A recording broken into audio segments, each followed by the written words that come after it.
सभी को नमस्कार। आज हम चर्चा करेंगे समानता के मूल अधिकार पर। आप जानते हो भारतीय संविधान में वर्तमान में 6 मूल अधिकार हैं। समानता का अधिकार, स्वतंत्रता का अधिकार, शोषण के विरुद्ध अधिकार, धार्मिक स्वतंत्रता का अधिकार, शिक्षा एवं संस्कृति का अधिकार तथा संवैधानिक उपचारों का अधिकार। तो 6 मूल अधिकार दिए हुए हैं। इनमें आज हम चर्चा करेंगे समानता के मूल अधिकार पर। अनुच्छेद 14 से लेकर 18 तक समानता के मूल अधिकार का विवरण भारतीय संविधान में दिया हुआ है। तो हम 14 से 18 तक के अनुच्छेदों को आज पढ़ने का प्रयास करेंगे, समझने का प्रयास करेंगे। तो अनुच्छेद 14 में कौन सा मूल अधिकार दिया हुआ है? विधि के समक्ष समानता। अनुच्छेद 15 में धर्म, मूल वंश, जाति, लिंग, जन्म स्थान के आधार पर भेदभाव का निषेध किया गया है। यानी अनुच्छेद 15 में सामाजिक समानता की बात की गई है, क्योंकि समाज में जाति, धर्म, भाषा, लिंग इनके आधार पर हमारे भेदभाव होता है, तो उसको रोकने का प्रयास अनुच्छेद 15 में किया गया है। अनुच्छेद 16 बात करता है नौकरियों में समानता की, यानी लोक नियोजन में अवसर की समानता, सेवाओं में समानता की बात करता है, नौकरियों में भेदभाव रोकने की बात करता है। फिर अनुच्छेद 17 में अस्पृश्यता का अंत दिया हुआ है और अनुच्छेद 18 में उपाधियों का अंत दिया हुआ है। अनुच्छेद 17 और 18 भेदभाव को रोकने की बात करते हैं, विशेषाधिकारों को खत्म करने की बात करते हैं, जबकि अनुच्छेद 14, 15 और 16 समानता की बात करते हैं। तो आज हम इन्हीं 14 से लेकर 18 तक जो समानता के मूल अधिकार के प्रावधान हैं, इन पर चर्चा करेंगे। तो सबसे पहले अपन चर्चा करेंगे अनुच्छेद 14 पर। अनुच्छेद 14 में ये प्रावधान किया गया है कि राज्य सभी व्यक्तियों को विधि के समक्ष समानता और विधियों के समान संरक्षण प्रदान करेगा। अनुच्छेद 14 में 2 बातें दी गई हैं। पहली है सभी नागरिकों को विधि के समक्ष समानता होगी, और दूसरी बात दी गई है सभी नागरिक विधि के समान संरक्षण प्राप्त करेंगे। सभी नागरिक विधि का समान संरक्षण प्राप्त करेंगे। तो आइए इन दोनों जो वाक्य हैं इनका क्या अर्थ है, इसको हम समझते हैं। सबसे पहले हम समझेंगे विधि के समक्ष समानता के विचार को। तो आप जानते हो हमारा देश विधि से चलता है, न कोई मंत्री से चलता है, न प्रधानमंत्री से चलता है। हमारा देश किससे चलता है? विधियों से चलता है। और हमारे देश में हमारे जीवन के सभी पहलुओं से संबंधित विधियां बनाई हुई हैं। जैसे आप सड़क पर चलते हो, उसके लिए विधि है।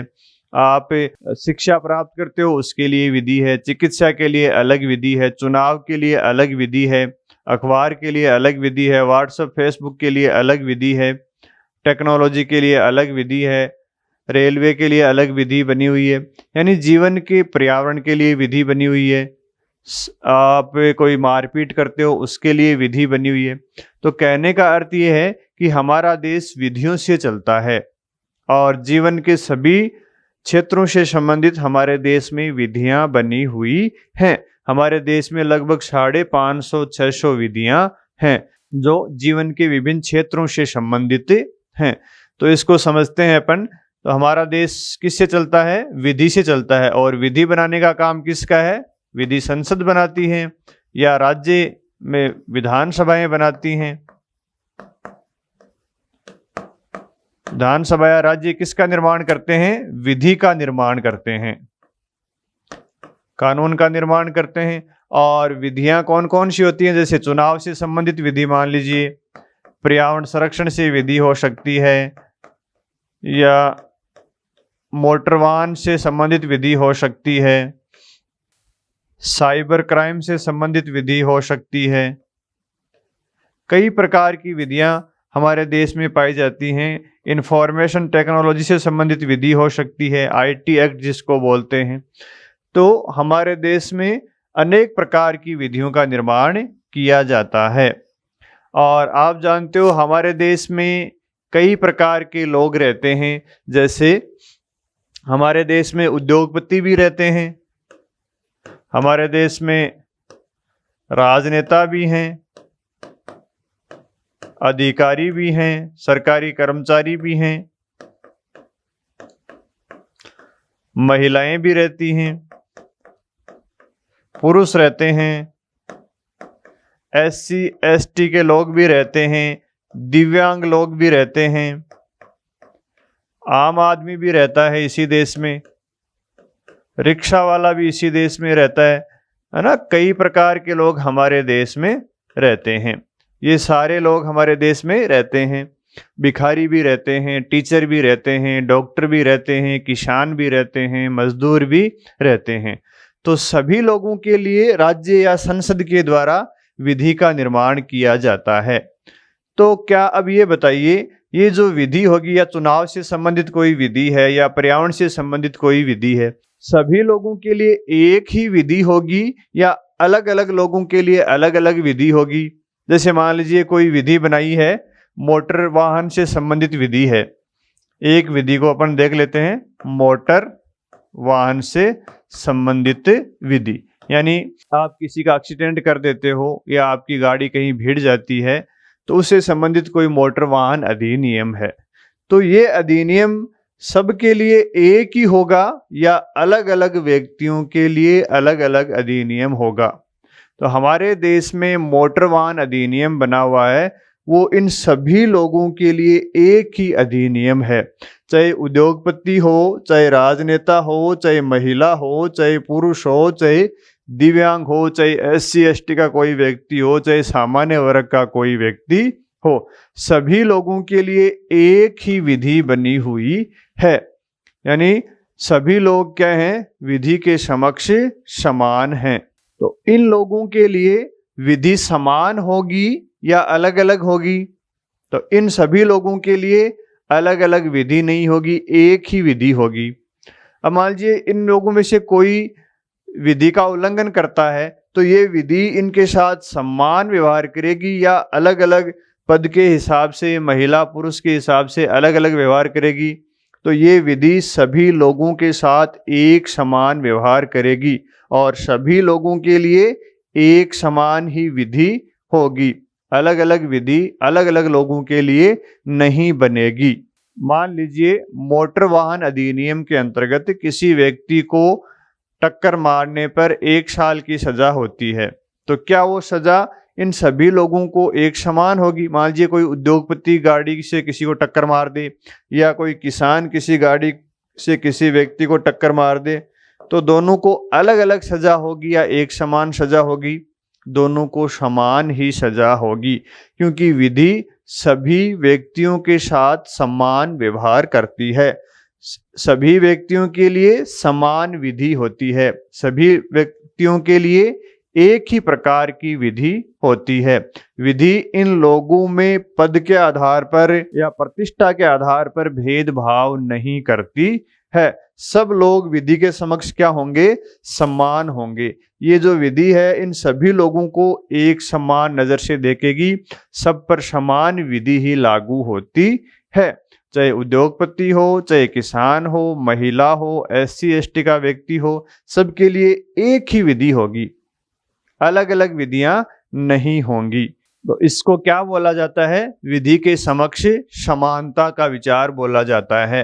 तो विधि के समक्ष समानता का क्या अर्थ होता है? 3-4 विशेषताएं अपन देख लेते हैं कि सभी व्यक्ति विधि के समक्ष समान होते हैं। सभी व्यक्ति विधि के समक्ष समान होते हैं। ये विधि के समक्ष समानता का पहला अर्थ है। भाई ये मोटर वाहन अधिनियम है, तो ये जो मोटर वाहन अधिनियम है ये सब लोगों के लिए अलग अलग थोड़ी है, सब लोगों के लिए एक ही विधि है। इसका मतलब है विधि के समक्ष सारे लोग क्या होंगे? समान होंगे।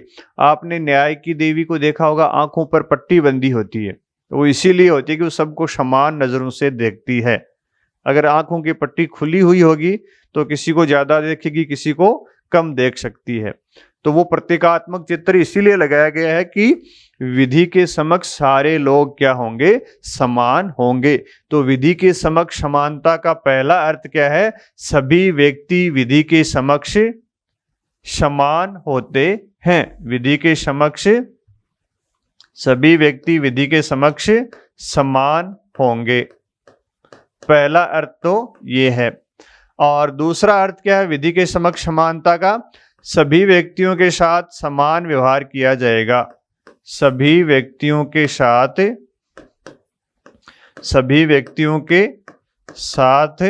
समान व्यवहार किया जाएगा। आपको बता दिया, कोई भी व्यक्ति किसी व्यक्ति को टक्कर मारता है इनमें से, तो उसको 1 साल की सजा होगी, चाहे मंत्री हो, चाहे प्रधानमंत्री हो, चाहे अधिकारी हो, चाहे महिला हो, सबके साथ विधि एक समान व्यवहार करती है। तीसरा अर्थ क्या है, यहाँ पे देखिए इन लोगों की पद और प्रतिष्ठा अलग अलग है। कोई अधिकारी है, कोई मंत्री है, कोई आम आदमी है, कोई अनुसूचित जाति का सदस्य है, कोई महिला है, तो सबकी पद और प्रतिष्ठा अलग अलग है, लेकिन विधि सबके ऊपर क्या होगी, समान रूप से लागू होगी। पद एवं प्रतिष्ठा असमान होने पर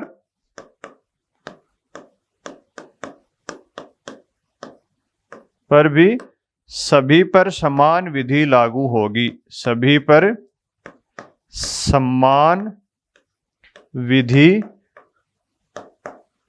लागू होगी। ठीक है। चौथा अर्थ क्या है इसका, विधि के समक्ष समानता का चौथा अर्थ है विधि का शासन। इसी चीज को क्या बोलते हैं, विधि का शासन। इन तीनों जो ऊपर चीज अर्थ बताए गए हैं, इन तीनों को सम्मिलित रूप से क्या बोलते हैं, विधि का शासन। और विधि क्या करती है, सभी लोगों के साथ, इन लोगों के साथ भेदभाव करती है क्या, नहीं करती है। तो विधि के समक्ष समता के विचार में कौन सा विचार निहित है, भेदभाव का अभाव होगा। विधि के समक्ष समता के विचार में भेदभाव का अभाव होगा।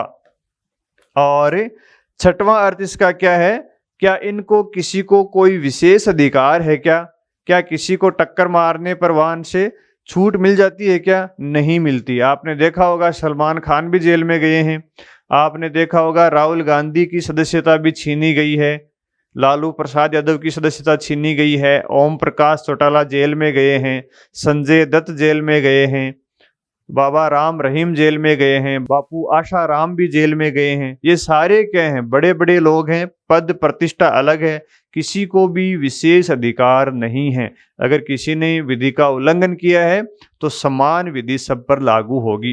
ये जो मैंने नाम बोले तो बड़े बड़े नाम है, आम आदमी तो जेल में ही सड़ता रहता है बेचारा। तो इसलिए विधि के समक्ष सभी समान है, किसी व्यक्ति के पास विशेष अधिकार नहीं होंगे। विशेष अधिकारों का अभाव होगा। तो विधि के समक्ष समानता का ये पूरा अर्थ है कि सभी व्यक्ति विधि के समक्ष समान होंगे। नंबर 1, विधि सभी व्यक्तियों के साथ समान व्यवहार करेगी।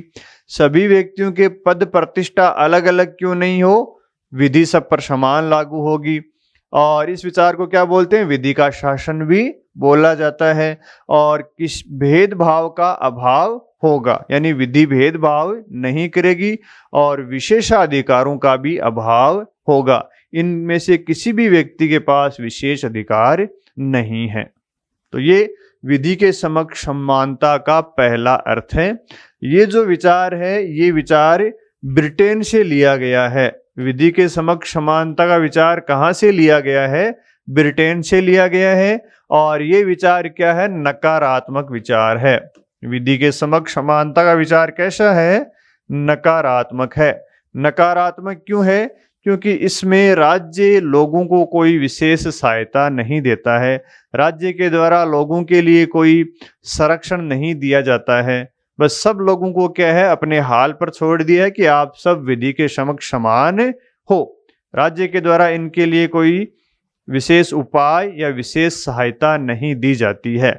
तो इसलिए भी ये विचार कैसा है, नकारात्मक विचार है। इसके बाद में अनुच्छेद 14 में जो दूसरा प्रावधान दिया गया है, विधि का समान संरक्षण, उसको समझते हैं। उसका क्या अर्थ है? विधि का सम्मान संरक्षण। अनुच्छेद 14 में दो प्रावधान दिए गए हैं, विधि के समक्ष समानता और विधि का सम्मान संरक्षण। विधि के समान संरक्षण का क्या अर्थ है? देखो, जब हम सभी व्यक्तियों के साथ एक समान व्यवहार करते हैं तो इसमें कई प्रकार की समस्याएं आती हैं।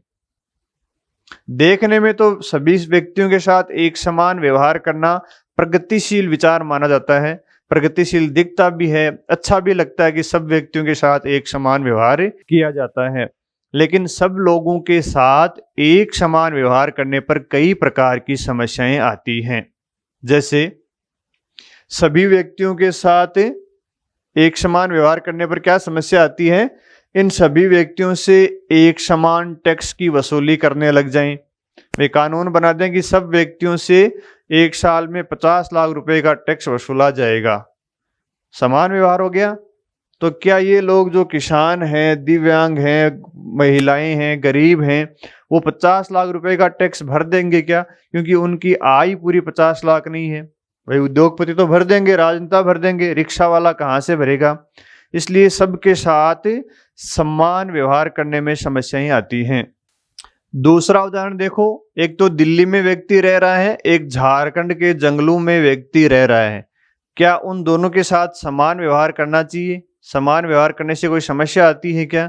या फिर आप कोई एग्जाम दे रहे हो, उसमें एग्जाम में 3 घंटे का पेपर है, इसमें आप बैठे हो और एक अंधा व्यक्ति बैठा है, तो क्या दोनों को समान टाइम देना चाहिए क्या? क्योंकि दोनों को समान टाइम देंगे तो कहीं न कहीं दिव्यांग व्यक्ति या जो अंधा व्यक्ति है उसके अधिकारों का उल्लंघन हो जाएगा। इसलिए विधि के समक्ष समानता का जो विचार है वो समानता का आंशिक अर्थ है, एक पहलू है, समानता का पूर्ण अर्थ नहीं है। क्यों? क्योंकि समाज में, भारत में आप जानते हो, जाति, धर्म, भाषा, क्षेत्र और आर्थिक आधार पर विषमता पाई जाती है। इसलिए सभी के साथ समान व्यवहार करने पर समस्याएं आती हैं। तो इसका समाधान क्या है? इसका समाधान यही है कि जो लोग वंचित हैं, गरीब हैं, सामाजिक रूप से पिछड़े हुए हैं, उनके साथ अलग व्यवहार करना पड़ेगा।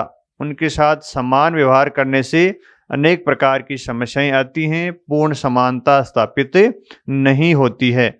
तो इस समस्या का समाधान कहाँ है? इस समस्या का समाधान है अनुच्छेद 14 के दूसरा जो प्रावधान दिया गया है, विधि के समान संरक्षण में। तो विधि के समान संरक्षण का क्या अर्थ है? देखो, विधि का समान संरक्षण किसके द्वारा किया जाएगा? समान संरक्षण राज्य के द्वारा किया जाएगा। और किसका किया जाएगा? जो वंचित वर्ग हैं उनका संरक्षण किया जाएगा। विधि का समान संरक्षण किसके द्वारा किया जाएगा? वंचित वर्गों का किया जाएगा, न कि शक्तिशाली वर्गों का। क्योंकि समाज में एक वंचित वर्ग है, एक शक्तिशाली वर्ग है। तो जो वंचित वर्ग हैं, जो दीनहीन स्थिति में हैं, जो गरीब हैं, उनको राज्य के द्वारा संरक्षण दिया जाएगा। राज्य के द्वारा उनके लिए कोई विशेष उपाय किए जाएंगे, कोई कानून बना सकते हैं, कोई योजनाएं ला सकते हैं, छात्रवृत्ति दे सकते हैं, आरक्षण दे सकते हैं। इस प्रकार के उपाय राज्य के द्वारा किए जाएंगे। तो आइए देखते हैं विधि का समान संरक्षण का क्या अर्थ है। तो आइए अब देखते हैं विधि के समान संरक्षण का अर्थ क्या है। तो देखिए, समाज में कई प्रकार के लोग पाए जाते हैं।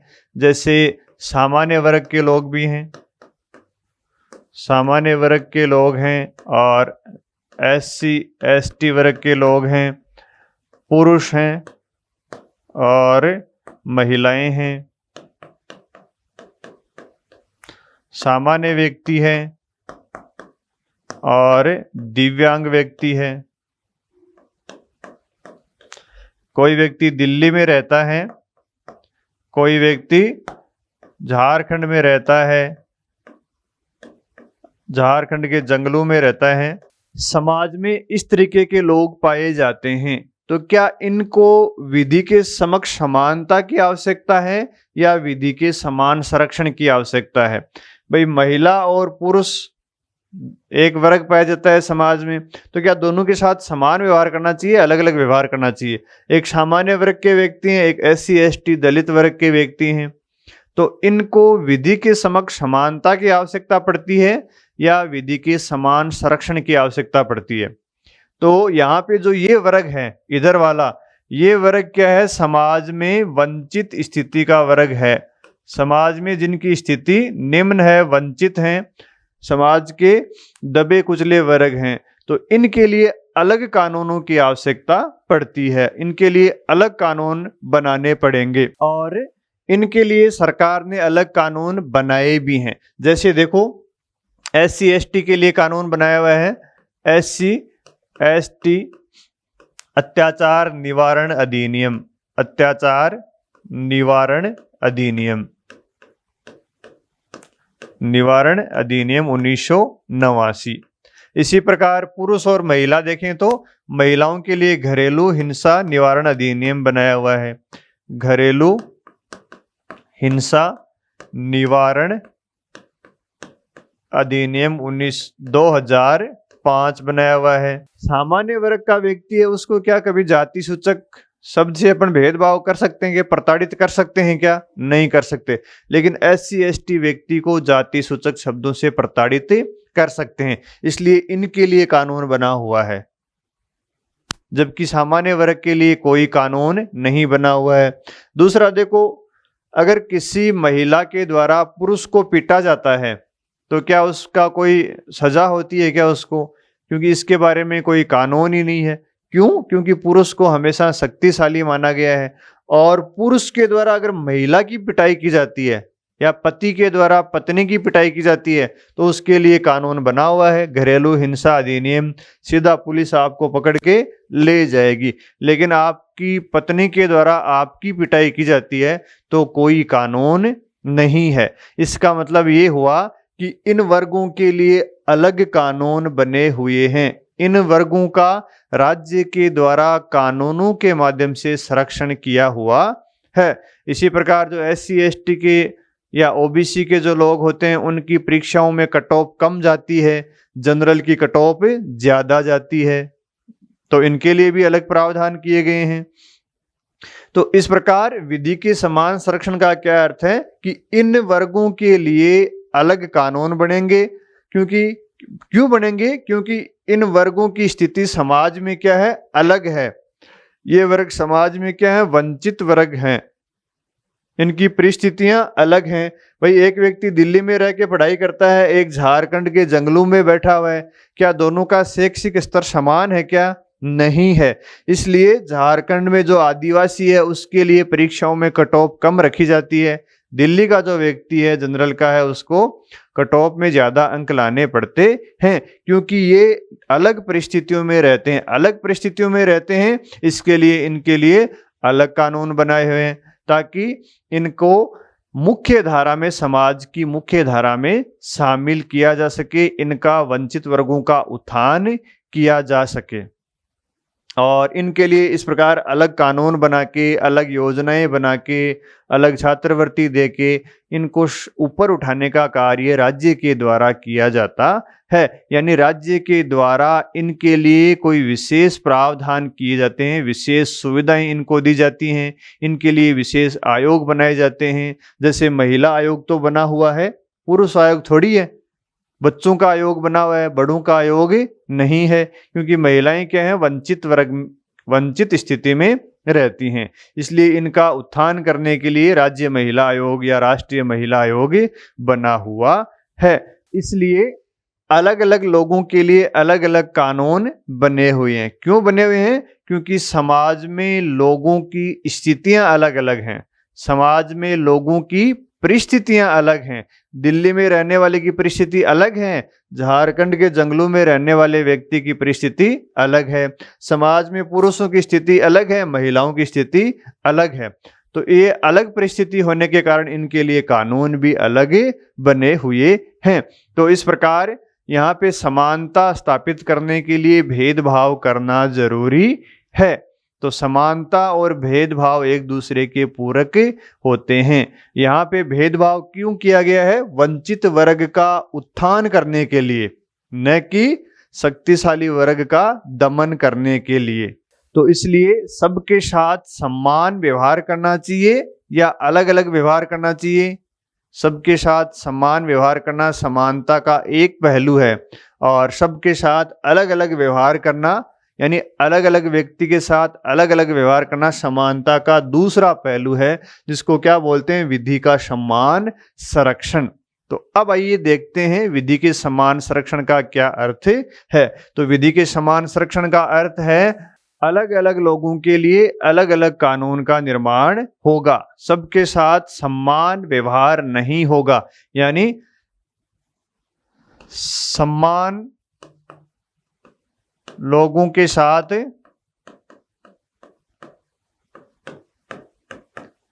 समान व्यवहार होगा और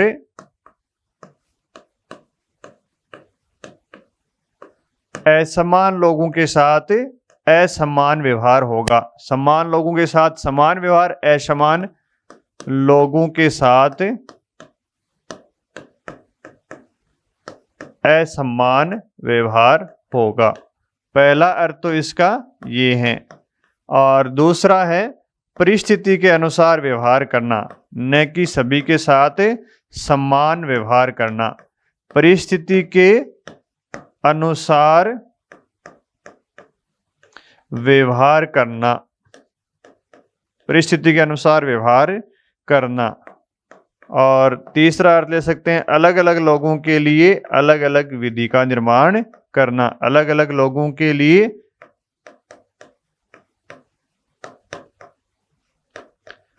अलग अलग विधि का निर्माण करना। तीनों बातों का अर्थ एक ही है कि समान लोगों के साथ समान व्यवहार करना, असमान के साथ असमान व्यवहार करना। समान लोगों के साथ समान व्यवहार, असमान लोगों के साथ असमान व्यवहार का क्या अर्थ है? मान लीजिए महिलाएं हैं तो सारी महिलाओं के साथ एक समान ही व्यवहार होगा। तो महिलाएं क्या हैं? सारी समान है, तो समान के साथ समान व्यवहार होगा। महिलाएं और पुरुष क्या हैं? दोनों आपस में असमान हैं, तो महिला और पुरुष के साथ असमान व्यवहार होगा। या SC ST के सारे लोग क्या हैं? एक समान है, इसलिए SC ST के मध्य आपस में भेद नहीं होगा। लेकिन SC ST और जनरल वर्ग असमान है, इसलिए दोनों के साथ असमान व्यवहार होगा। तो इसका अर्थ यह है कि समान लोगों के साथ समान व्यवहार, असमान लोगों के साथ असमान व्यवहार किया जाता है, यानी परिस्थितियों के अनुसार व्यवहार किया जाता है। क्यों? तो इस प्रकार विधि के समान संरक्षण के अंतर्गत भेदभाव किया जाता है। और ये जो भेदभाव किया जाता है, ये भेदभाव तार्किक होना चाहिए, मनमाना नहीं होना चाहिए। तार्किक भेदभाव का क्या अर्थ है? जैसे महिला और पुरुष को दोनों को एक ही नौकरी में तार्किक भेदभाव और मनमाने भेदभाव में अंतर क्या होता है? जैसे मान लीजिए एक महिला भी टीचर है 3rd ग्रेड में, एक पुरुष भी 3rd ग्रेड में टीचर है, तो महिला को कम वेतन देना, पुरुष को ज्यादा देना अतार्किक भेदभाव है। क्योंकि दोनों समान ही नौकरी करें तो वेतन समान होना चाहिए। अब मान लीजिए कोई पुरुष जिला शिक्षा अधिकारी है, महिला टीचर ही है, तो उनको असमान वेतन दे सकते हैं। ये तार्किक भेदभाव है, क्योंकि उनकी पद ऊपर है, महिला का पद नीचे है। तार्किक भेदभाव हो सकता है, अतार्किक भेदभाव नहीं होता है। तो इस प्रकार का ये जो विचार है, ये अमेरिका से लिया गया है। कहाँ से लिया गया है? अमेरिका से। और ये सकारात्मक विचार है। सकारात्मक क्यों है? क्योंकि यहाँ पे राज्य के द्वारा विशेष प्रावधान किए जाते हैं। महिलाओं के लिए महिला आयोग बना दिया, महिलाओं के लिए अलग से कानून बना दिए, SC ST को छात्रवृत्ति दे दी, उनको नौकरियों में आरक्षण दे दिया, उनके लिए योजनाएं बना दी। तो इसका मतलब है कि राज्य के द्वारा इन वर्गों के लिए विशेष प्रावधान किए जाते हैं, विशेष उपाय किए जाते हैं। इसलिए क्या होता है? ये विधि के समान संरक्षण का विचार सकारात्मक विचार है। जबकि विधि के समक्ष समानता का विचार में इस तरीके के कोई प्रावधान नहीं किए जाते हैं कि भाई आप सब विधि के समक्ष समान हो। चाहे आपको खाना मिल रहा है नहीं मिल रहा है, आप पढ़ रहे हो नहीं पढ़ रहे हो, उससे कोई मतलब नहीं है। इसलिए ये विचार क्या, नकारात्मक विचार है।